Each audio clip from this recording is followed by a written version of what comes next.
Pasangan Lesti Kejora dan Rizky Bilar meminta doa untuk kelancaran operasi anaknya, Muhammad Leslar Al-Fatih Bilar.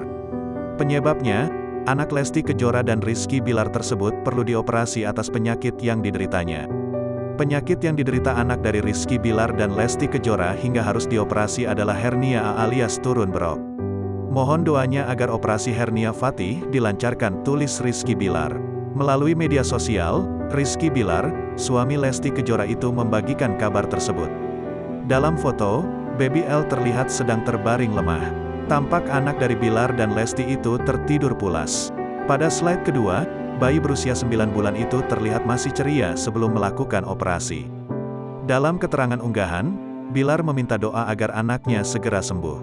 Selain itu, dirinya juga meminta doa agar operasi Baby L bisa berjalan dengan lancar. Sebagian rekan artis turut memberikan ucapan doa di unggahan itu.